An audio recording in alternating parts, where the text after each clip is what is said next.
యోహాను సువార్త మొదటి అధ్యాయము 11వ వచనమును చదువుకుందాం. యోహాను సువార్త మొదటి అధ్యాయము 11వ వచనమును చదువుకుందాం. ఆయన స్వకీయుల యొద్దకు వచ్చెను,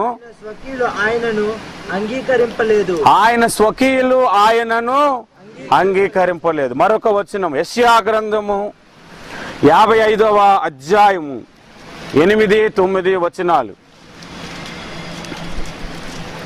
యెషయా గ్రంథము 55వ అధ్యాయం 8-9 వచనాలు.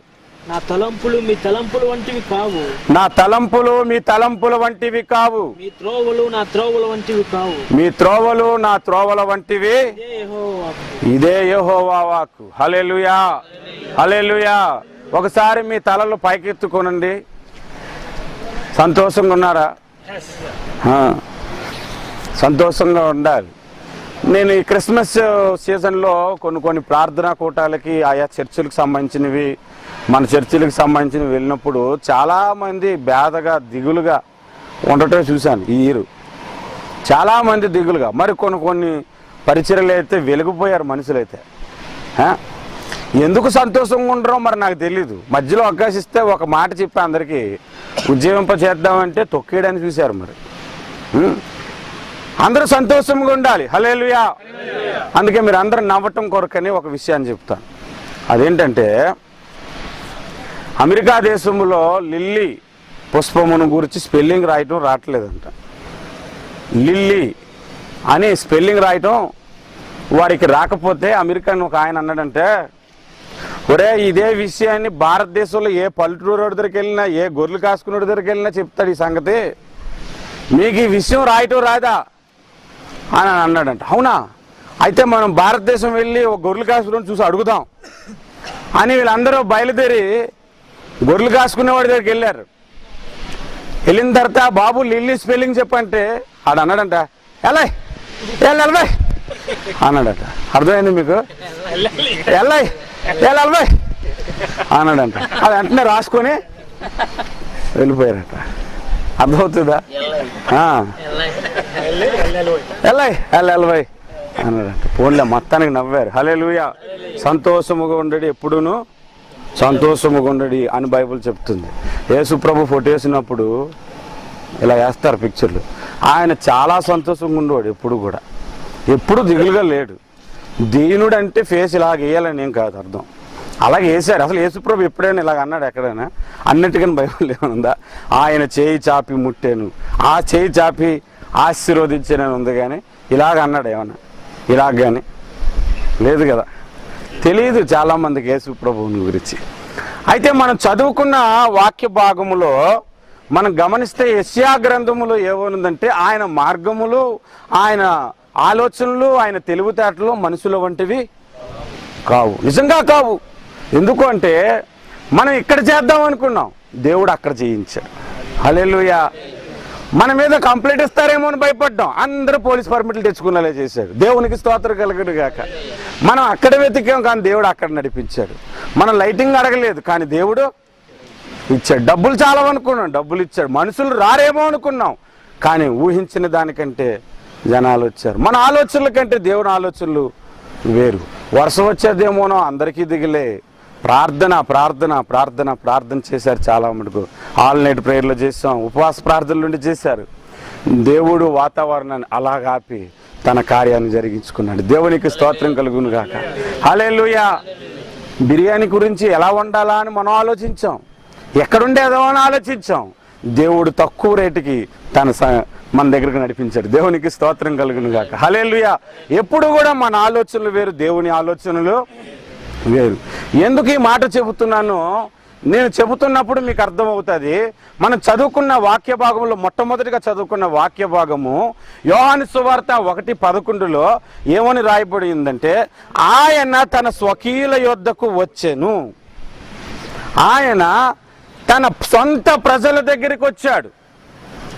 ఆ సొంత ప్రజలు, ఆ స్వకీయులు ఆయనను అంగీకరించలేదు. ఈ మాట వినటానికి బాగానే ఉంటుంది, కానీ ఆ సన్నివేశంలో మనం ఉంటే ఎలా ఉంటుందో ఒకసారి మీరు ఊహించుకోండి. మీరు సింగపూర్ దేశంలో లేదంటే ఫారెన్లో పనిచేస్తూ 10 ఏళ్ళుగా పనిచేస్తూ ప్రతి డాలరు కూడబెట్టి మీరు ఇండియా పంపిస్తున్నారు. ఒక కోక్ తాగితే $1. ఇది ఇండియాలో దేనికైనా ఆటో ఖర్చులకైనా పనికొద్దేమో, మా అమ్మకి నా భార్యకి పనికొద్దేమో అని ఆలోచించి మన డాలర్ కూడబెట్టి అంతా ఇండియా పంపించిన తర్వాత ఓ 10 ఏళ్ళ తర్వాత నువ్వు ఇండియా వెళ్ళేసరికి వాళ్ళు నిన్ను పెద్దగా పట్టించుకోలేదనుకో, అప్పుడు నీ హృదయం ఎలా ఉంటుందంటే గుండె పగిలిపోతుంది. 10 సంవత్సరాలు నా కుటుంబం కొరకు, నా తల్లి కొరకు, నా భార్య కొరకు, నా పిల్లల కొరకు నేను పనిచేశాను. ఈరోజు నన్ను పట్టించుకోవట్లేదు. ఎందుకు వచ్చేసావయ్యా సింగపూర్ నుంచి? అక్కడ ఉండలేకపోయావా? అక్కడ ఉన్నంతకాలం బాగానే ఉన్నావు, ఇప్పుడు వచ్చేసావు, ఏం అడుక్కొని తినమంటావు అని అంటే గుండె పగిలిపోద్దా లేదా? 10 సంవత్సరాలు నీ పిల్లల కొరకు, నీ భార్య కొరకు, నీ తల్లిదండ్రుల కొరకు నువ్వు ఇక్కడ కష్టపడి నిన్ను వెళ్ళిన తర్వాత నిన్ను రిజెక్ట్ చేస్తే అంత బాధ అనిపిస్తే, దేవుడు 2000 సంవత్సరాలకు 4000 సంవత్సరాలకు పూర్వమే అబ్రహాము దగ్గర నుంచి తన ప్రజలుగా మనుషులను ఏర్పాటు చేసుకున్నాడు. అబ్రహాము నుండి ఇశ్రాయేలీల జాతిని పుట్టించాడు.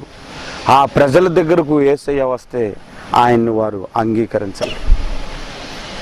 ఈ మధ్యకాలంలో నేను ఇండియాకి మన సెల్ గ్రూప్కి వచ్చిన ఒక అబ్బాయికి ఫోన్ చేశాను. ఇండియాకి ఫోన్ చేస్తే ఆ అబ్బాయి ఇండియాకి వెళ్ళిపోయి ఇండియాలో సెటిల్ అయిపోయాడు.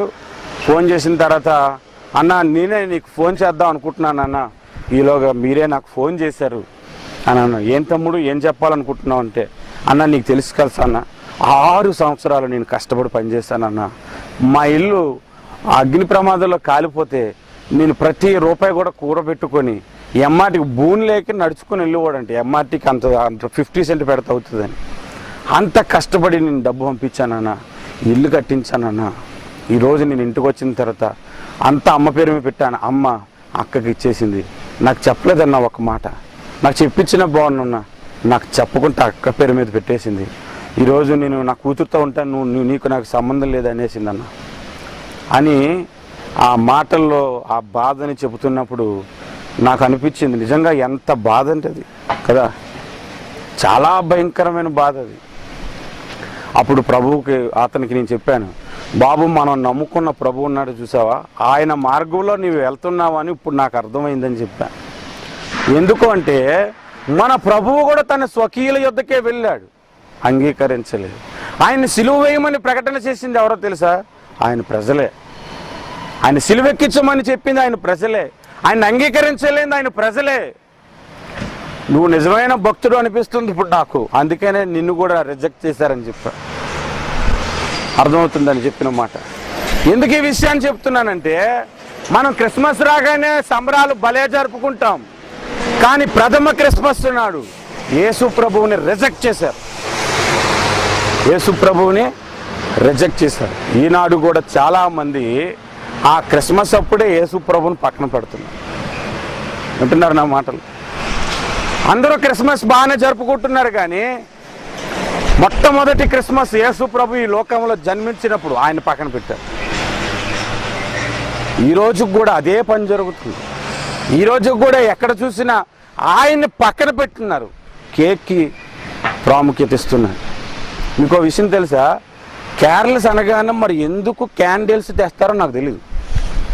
క్యాండిల్స్ తెచ్చి లైట్లన్నీ ఆపేసి వెలిగించిన తర్వాత అప్పుడు పాట పెడతారు, హ్యాపీ హ్యాపీ క్రిస్మస్ అని. అసలు క్యాండిల్ వెలిగించడం అంటే ఏంటో తెలుసా? రోమన్ క్యాథలిక్స్ చేస్తారు అది, విగ్రహారాధన. అవునా కాదా? చెప్పండి, నిజం చెప్పండి. అది రోమన్ క్యాథలిక్ చేసే విగ్రహారాధన. అది నువ్వు తీసుకొచ్చి యేసుప్రభుకు వెలిగించారు. చెప్పాడు యేసుప్రభు క్యాండిల్స్ వెలిగించమని? బైబిల్ ఎక్కడని చెప్పాడా? మరలా మన వాళ్ళు వెళ్ళి సువార్త చెప్పినప్పుడు మీరు ఊదొత్తులు పెడతారు, కొబ్బరికాయలు పెడతారు అని అంటే నువ్వు క్యాండిల్ పెట్టవు. మరి పెట్టవచ్చు అసలు. అది అందరు చేతికి ఇచ్చిన తర్వాత పట్టుకున్న తర్వాత నేను వద్దనంటే మళ్ళీ నన్ను ఒక వింతగా చూస్తారు అక్కడ. అందుకని పట్టుకుంటాను, చూస్తాను ఏటో ఈ లోకం కదా. నేను క్రిస్మస్ రోజు కూడా ఒక సంఘానికి వెళ్ళాను. అక్కడ పెద్ద క్యాండిల్ ఇచ్చారు, అందరికి చిన్నది ఇచ్చి. అందరికీ చిన్నది ఇచ్చారు, పెద్ద క్యాండిల్ అన్న నువ్వు పట్టుకున్నాను పెద్దోడు అని పెద్ద క్యాండిల్ ఇచ్చారు, పట్టుకున్నాను అనమాట. అది ఒకటి వచ్చి వెలిగించాడు. వెలిగిస్తే ఇలా పట్టుకొని అందరూ కూడా హ్యాపీ న్యూ ఇయర్ చెప్దాం, ఇది హ్యాపీ క్రిస్మస్ చెప్దాం అని అంటున్నాను. అసలు ఇలా చేయమని ఎవరు చెప్పారా బాబు మీకు నాకు అనిపిస్తుంటుంది. మొట్టమొదటి క్రిస్మస్ రోజు యేసు ప్రభువుని రిజెక్ట్ చేసినట్టుగా ఈనాడు అనేకులు యేసుని రిజెక్ట్ చేస్తున్నారు. ఒక కథ చెబుతాను. ఈ కథ జరిగిన కథ అని చాలామంది అంటున్నారు. జరిగిందో లేదో నాకు తెలియదు, కానీ జరిగి ఉండొచ్చు. ఇది జరిగిన కథ అని చాలామంది ప్రసంగాల్లో చెప్పడం కూడా విన్నాను. ఈ కథ ఏంటంటే, ఒక పేద స్త్రీ బట్టలన్నీ చిరిగిపోయి ఉన్నాయి, కాళ్ళకు చెప్పులు లేవు, జుట్టు చింపురు జుట్టులాగా ఉంది, ముఖాన్ని చూడగానే ఒక 20 రోజుల నుంచి స్నానం చేయలేదేమో, ఆమెను చూడగానే ఒక 10 రోజుల నుంచి తిండి తినలేదేమో, అలాగ భయంకరంగా ఉందన్నమాట. ఒక స్త్రీ ఒక వీధిలోనికి వెళ్ళిందంట. ఒక ఇంటికి తలుపు కొట్టింది. తలుపు కొట్టగానే ఆమె తలుపు తీయగానే, అమ్మ నాకు బాగా ఆకలిగా ఉందమ్మా, కొంచెం అన్నం ఉంటే పెడతావంటే, మనిషి చూస్తే దున్నపోతులాగా ఉన్నావు, కాలు చేతులు బాగానే ఉన్నాయి, పని చేసుకుని బతకలేవా నువ్వు, తిండి గురించి నా ఇంటి దొరికిందని పాత్తమని తలుపేసి. చాలా బాధ అనిపించింది ఆమెకి. సరే ఎక్కడ కాకపోతే పక్కింట్లోనైనా తిండి పెడతారేమో అని ఆ పక్కింటికి వెళ్ళి తలుపు కొట్టిందంట. తలుపు కొడితే అక్కడ ఒక ఆమె కూడా తలుపు తీసింది. తీసిన తర్వాత, అమ్మ చాలా ఆకలిగా ఉందమ్మ, కడుపులో నొప్పుగా ఉంది, కొద్దిగా అన్నం పెట్టమంటే, అవునమ్మా సరే ఉండని చెప్పి పరిగెత్తుకుంటూ వంటగదిలోకి వెళ్ళి ఆ రైస్ కుక్కర్లోంచి అన్నం తీసి వేసి కూర వేసి పట్టుకుని వస్తుంటుంటే భర్త అన్నాడంటే, ఏమే కష్టపడితే తెలిస్తేది కష్టం అంటే ఏంటో, ఒక్కొక్క రూపాయి ఎంత కష్టపడితే వస్తుందో ఈ తిండి నీకు తెలుసా, అడగటం ఏంటి, నువ్వు పట్టుకెళ్ళి ఇచ్చేయడం ఏంటి అని చెడాం అలా తిట్టేసి నువ్వు లోపలికి వెళ్ళ ముందు అని ఆమె వైపు చూడగానే ఆమె వెళ్ళిపోయింది. ఆ పక్కింటికి వెళ్ళి అడుగుదాం అనేసరికి ఈలోగా మబ్బులు వచ్చేసాయి, బాగా చీకటి కమ్మేసినట్టు అయిపోయింది, పెద్ద వర్షం. ఇంకా తిండి లేదు సరికదా, ఈ వర్షానికి తడిసిపోతుంది. ఇంకొక ఇంటికి వెళ్ళి తలుపు కొట్టి, అమ్మ అన్నం పెట్టకపోయినా పర్లేదు కానీ ఈ వర్షానికి తడిసిపోతానమ్మా, కొద్ది సమయం ఆ వరండాలో ఉంటానంటే, ఈరోజు వరండాలో ఉంటావు, రేపు నా బెడ్రూమ్లో ఉంటావు, నువ్వు రావద్దు అన్నదంట. ఇలా ఏ ఇంటికి వెళ్ళినా ఏదో ఒక సమస్య చెప్పి ఆమెకు తిండి పెట్టలేదు, ఆశ్రయం లేదు.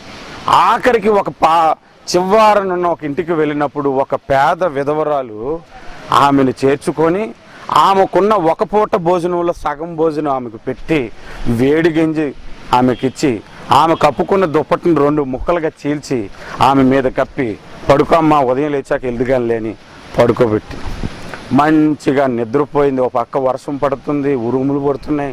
చక్కగా భోంచేసిన తర్వాత దుప్పటి కప్పుకున్న తర్వాత ఎంత హాయిగా నిద్ర వస్తుంది కదా, పడుకుండిపోయి. తెల్లవారి విధవరాలు లేచి చూసేసరికి అరుక్కుని ఆమె లేదు పక్కన.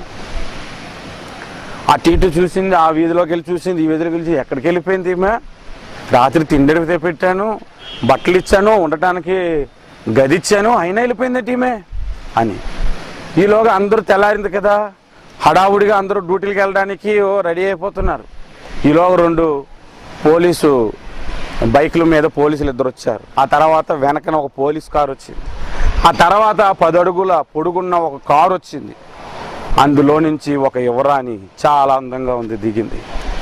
అందరూ మన దేశపు రాణి అంటే ఎక్కడికి వస్తుందని మేడల మీద నుంచి ఇంటి ముందుకు వచ్చి చూస్తున్నారు. చూస్తే ఆ కారు డోర్ కత్తన నమస్కారం పెట్టి డోర్ తీస్తే ఆ మహారాణి అడుగు కింద పెట్టి చూడగానే అందరూ ఆమె చూసి ఆశ్చర్యపోయారంట. ముందు రోజు రాత్రి వచ్చి అడిగింది ఆమె, అన్నం పెట్టమని, వస్త్రాలు ఇవ్వమని, గదిలోకి చేర్చుకోమని అడిగింది ఆమె. ఆమె తిన్నగా నడుచుకొని వెళ్ళిపోయి తన రాజుల దగ్గర, వాళ్ళ దగ్గర పనిచేసే వాళ్ళు అధిక పనివారిని చప్పట్లు కొట్టి పిలిచి ఆమెను తీసుకొచ్చి నా కారులో కూర్చోబెట్టండి నా పేద విధవరాల్ని తీసుకొచ్చిందంట. ఆ పక్కనున్న భార్య భర్తను పడాలని కొట్టిందంట. రాత్రి అంత అన్నం పెడతాను అన్నాను, ఏం చేసావు నువ్వు, ఈరోజు నువ్వు నేను పక్కపక్కన కూర్చుందేమేమో అని అందరూ సిగ్గుపడిపోతున్నారు. ఇప్పుడు నేను మీకు ఒక ప్రశ్న వేస్తాను, సమాధానం చెప్పండి. యేసు ప్రభువుని వీళ్ళు ఎందుకు రిజెక్ట్ చేశారు మీకు చెప్పాలి. ఎందుకు రిజెక్ట్ చేశారు వాళ్ళకి తెలీదా?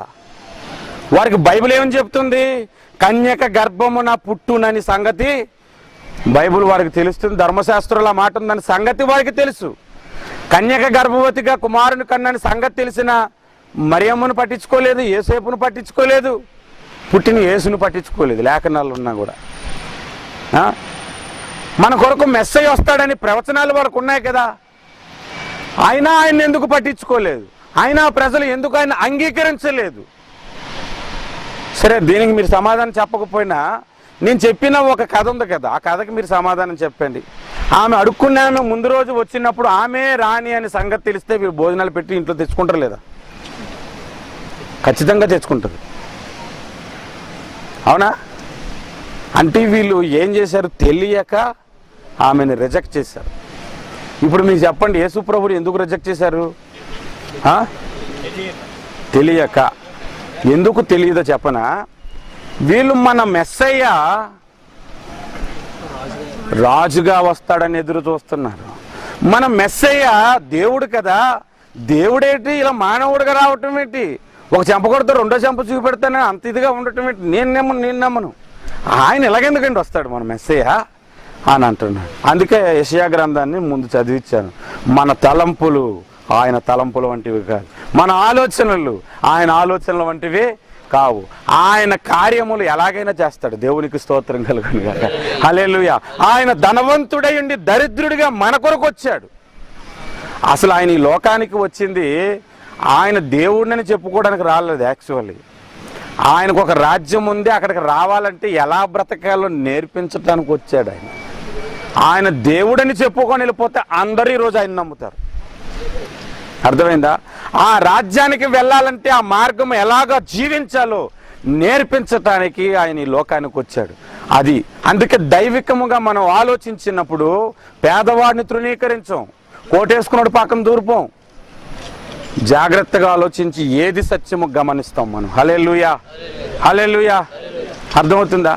అందుకే దేవుని కార్యాలట పశుప్రాయులు గ్రహించలేరంట. 92వ కీర్తన 5వ వచనంలో పశుప్రాయులకు దేవుని ఆలోచనలు తెలియవు. పశువులకి ఏం తెలుస్తాయి చెప్పండి? ఒక్కోసారి అంటే నువ్వు మనిషివా పశువా అని అంటే అర్థం ఏంటంటే పశువుకే తెలియదు, మనిషికైతే తెలుసనే కదా. నువ్వు మనిషివా పశువా అని అంటారు కదా. నిజమే, పశుప్రాయులకి వాక్యం తెలియదు, వాక్య సత్యము తెలియదు వారికి. అందుకనే యేసు ప్రభువుని రిజెక్ట్ చేశారు. ఒక్క విషయాన్ని మీకు చెప్పి నేను ముగిస్తాను. అదేంటంటే వీళ్ళు క్రీస్తు వస్తాడన్న సంగతి వీళ్ళకి తెలుసు, కానీ యేసని పేరు కల్పించి ఈయన మెస్సయ్య అనడం ఏంటి? అది నచ్చలేదు వీళ్ళకి. వింటున్నారా? అంటే వీళ్ళ మైండ్లో ఏముందంటే యేసు వేరు డాష్ మెస్సయ్య వేరు, అంటే యేసు వేరు క్రీస్తు వేరు అని వీళ్ళు అనుకొని అదే ఇతరులకు బోధించి, అదే ఇతరులకు బోధిస్తే, నేను ఈయనకు బోధిస్తే ఈయన ఆయనకు బోధిస్తే ఆయన ఆయనకు బోధిస్తే అలా బోధ బోధ బోధ బోధ బోధ బోధ అక్కడున్న పక్కపక్క దేశాలన్నిటికి వెళ్ళిపోయి ఆ మధ్య వచ్చి శిలువలో మరణించాడు కదా, ఆయన క్రీస్తు కాడట ఏసట్ట అని చెప్పుకున్నారు. చెప్పుకుంటే మరి సువార్త ప్రకటించేవాడికి సత్యం ప్రకటించేవాడికి ఎలా ఉంటుంది? ఒళ్ళు మండదు. నాకైతే ఒళ్ళు మండిపోతుంది. మరి పౌలుకు ఒళ్ళు మండదు, యోహానుకు ఒళ్ళు మండదు, వాళ్ళకి ఇంకా ఎక్కువ మండి ఉంటుంది. నాకే వాక్యం చెప్పినప్పుడు సత్యం చెప్పకపోతే ఒళ్ళు మండిపోద్ది. ఎందుకంటే ఇంత కష్టపడి సత్యం చెప్పకపోతే ఇంకెందుకు? అందరినీ కూర్చోబెట్టి యేసుని ప్రకటించడం చేత కాలేదనుకో, అనుకోడు అన్నిటికీ ఏం చెప్పినా అనుకోవడమే. అవునా? సత్యం చెప్పడం రావాలి కదా. అందుకని నేను ఒక విషయాన్ని చెప్తాను చూడండి. యేసు వేరు క్రీస్తు వేరని వీళ్ళు చెప్పుకోవటం వలన యోహాను ప్రసంగం చేసినప్పుడు ఒక మాట చెప్పాడు. మొదటి యోహాను పత్రిక అపోస్తుడైన యోహాను ఏమంటున్నాడు? మీరు బైబిల్ తెరచి చూడండి. అపోస్తుడైన యోహాను మొదటి పత్రిక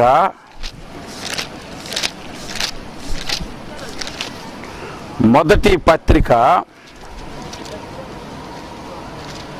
22వ వచనం చదువు సత్య. 22 మొదటి యోహాను 2వ అధ్యాయం 22. అయితే నువ్వు తప్పు చదివావు. ఎలా చదవాలో తెలుసు. అది యేసుక్రీస్తు కాడని చదవకూడదు. యేసు కామా ఉందా? కామా ఉందా? యేసు క్రీస్తు కాడని చెప్పువాడు తప్ప ఎవడు విరోధి. ఇప్పుడు అక్కడ అర్థమైంది పాయింట్ మీకు. అక్కడ ఏం చెప్పాడు అంటే వీళ్ళు ఏమని చెప్పుకుంటున్నారు, యేసు వేరు క్రీస్తు వేరని చెప్తున్నారు.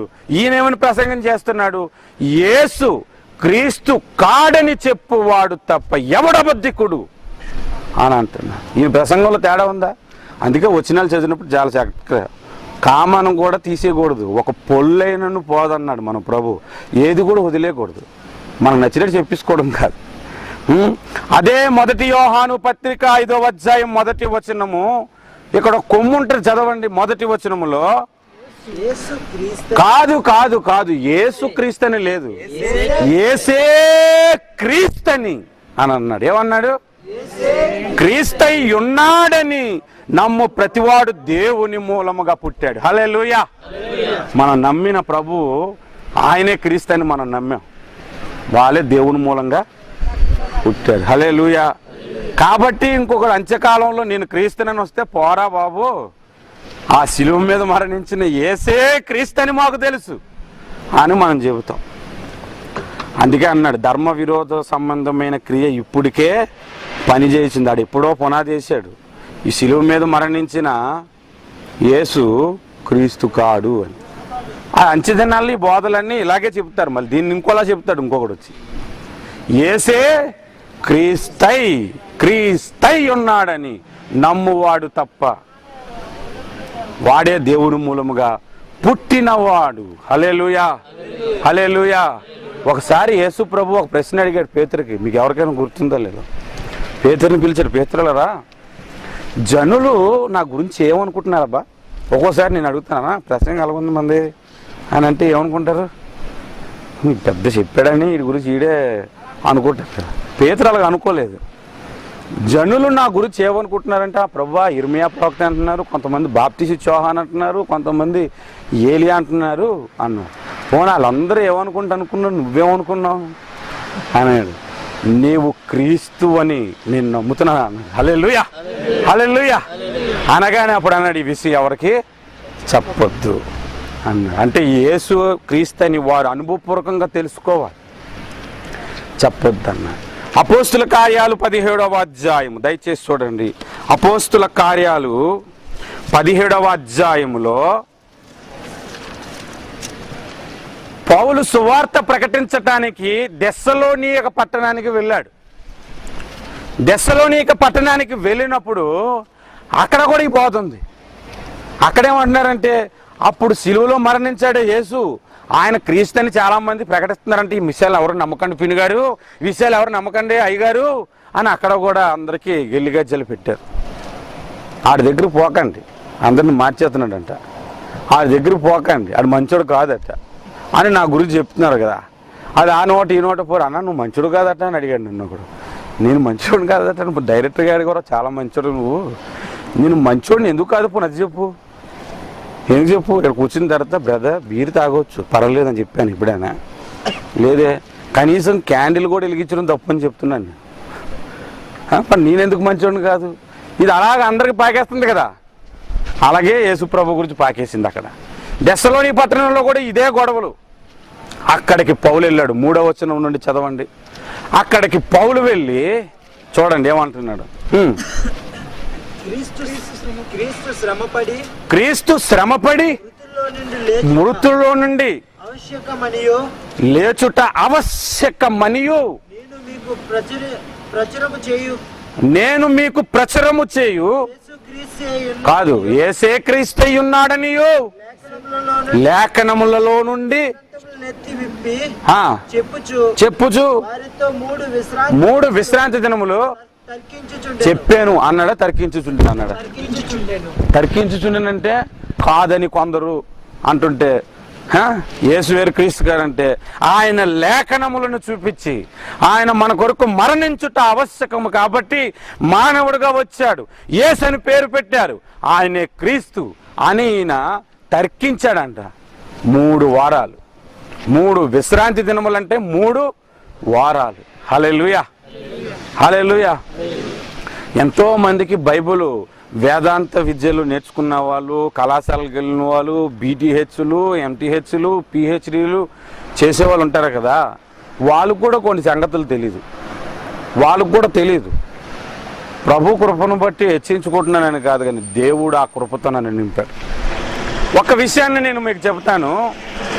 అదే అపోస్తుల కార్యాలు 18వ అధ్యాయంలో, అదే అపోస్తుల కార్యాలు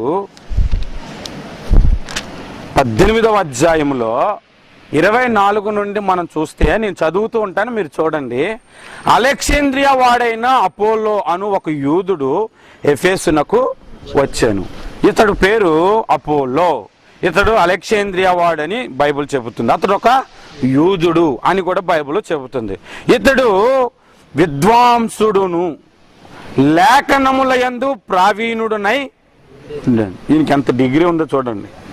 విద్వాంసుడు, లేఖనములందు ప్రావీణ్యత ఉంది ఆయనకి అయి ఉండేను. అతడు ప్రభు మార్గము విషయమే ఉపదేశము పొంది తన ఆత్మయందు దేవుని కొరకు బాగా తీవ్రముగా ఉన్నాడు. దేవుని పని చేయాలి, దేవుని కార్యాలు చేయాలి అని తీవ్రపడి, యోహాను బాప్తిస్మము మాత్రమే తెలుసుకొని వాడని అయినను, యోహాను ఇచ్చిన బాప్తిస్మం వరకే తెలుసు, మిగిలింది తెలియదు. అయినను యేసును గూర్చిన సంగతులు వివరముగా చెప్పి బోధించుచు సమాజ మందిరంలో ధైర్యముగా మాట్లాడనారంభించాను. అక్కడికి ప్రిస్కిల్లా ఆకులాయు వెళ్ళారు. వీళ్ళిద్దరు అన్నదమ్ములు కాదు, వీళ్ళిద్దరు అక్కచెల్లెలు కాదు, వీళ్ళిద్దరు భార్యాభర్తలు. ఈ భార్యాభర్తలు ఇద్దరు ఎంత విద్య ఉందండి ఈయనకి, ఎంత వాక్యం తెలిసండి ఈయనకి. ఈయనకి ఇన్ని తెలుసు కానీ ఆయనకి ఏం తెలియదు తెలుసా? యేసు క్రీస్తు అనే సంగతి తెలియదు కాబట్టి ఆయన బాబు కూర్చో అని చెప్పి వీళ్ళు ఏం చేశారంటే, ప్రిస్కిల్లా ఆకులాయు 26లో అతన్ని చేర్చుకొని దేవుని మార్గము మరి పూర్తిగా అతనికి విశదపరిచిరి. తర్వాత అతడు ఆ వాక్యం అంతా చెప్పిన తర్వాత ఆ అపోల్లోను అతడు ఏం చేశాడంటే చూడండి, తర్వాత అతడు అకయ్యకు పోదలిచినప్పుడు అతన్ని చేర్చుకొనవలనని సహోదరులు ప్రోత్సాహపరచుడి అక్కడ శిష్యులకు రాసిరి. అతడు అక్కడికి వచ్చి కృపచేత విశ్వాసం ఉంచిన వారికి చాలా సహాయము చేశాను. 28 చూస్తే, యేసే క్రీస్తు అని లేఖనముల ద్వారా అతడు దృష్టాంతపరిచి, ఎవరికి చెప్పాడు తెలుసా? యూదుల వాదమును బహిరంగంగా గట్టిగా ఖండించి పడేశాడు. దేవునికి స్తోత్రం కలుగును గాక. హల్లెలూయా. యేసే క్రీస్తుని గట్టిగా ఖండించి పడేశారు. హల్లెలూయా. ఇప్పుడు మీకు అసలు పాయింట్స్ ఎందుకు చెప్తున్నాను వినండి. ఆ వచ్చిన ఆయన క్రీస్తుని సంగతి వీరికి తెలియకుండా దుష్టుడు వీళ్ళ హృదయంలో ఏం నాటాడు? ఒక అబద్ధాన్ని నాటాడు. అది యేసు ప్రభు పుట్టక ముందు నుంచే నాటడం వలన ఆయన వచ్చినప్పుడు ఆయన ప్రజలు ఆయన్ని అంగీకరింపలేదు. ఇప్పుడు యోహాను సువార్త మొదటి అధ్యాయం 11వ వచనం మనం చదివాం కదా. ఆయన స్వకీయుల యొద్దకు వచ్చాను, ఆయన స్వకీయులు ఆయనను అంగీకరింపలేదు. 12 చదివితే తన్ను ఎందరు అంగీకరిస్తారో వారందరికీ, అనగా తన నామమందు విశ్వాసముంచు వారికి దేవుని పిల్లలగుటకు, దేవుని కొడుకులగుటకు, దేవుని కూతురులగుటకు ఆయన అధికారం ఇచ్చాను. హల్లెలూయా. ఇప్పుడు క్రిస్మస్ అంటే ఏంటి తెలుసా? ఆయన కుమారులుగా ఉండటానికి దేవుడు కృప చూపాడు. హల్లెలూయా. అది క్రిస్మస్ రాగానే నేను నా పరలోకమందున్న తండ్రికి కుమారునిగా ఉండే దినం ఇది. ఈ దినమందు దేవుడు నన్ను నేర్పాడు. హల్లెలూయా. హల్లెలూయా. అర్థమైందా? అందుకని లేఖనాలు ఎరగాలి, సత్యము తెలుసుకోవాలి. క్రిస్మస్ అంటే తండ్రిని గణపరిచే దినం. క్రిస్మస్ అంటే క్రీస్తు, క్రిస్మస్. మాస్ అంటే ఆరాధన అని. మాస్ అంటే క్రిస్మస్ అంటే ఏంటి ఇప్పుడు చెప్పండి?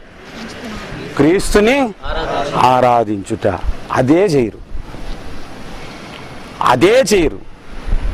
కొరియోగ్రఫీ వేస్తారు, ఎలాగని జయం జయం అంట. మరి నాకు ఎక్కడ నేర్చుకుంటున్నారో నాకు తెలీదు. ఆఖరిలో కొరియోగ్రఫీ.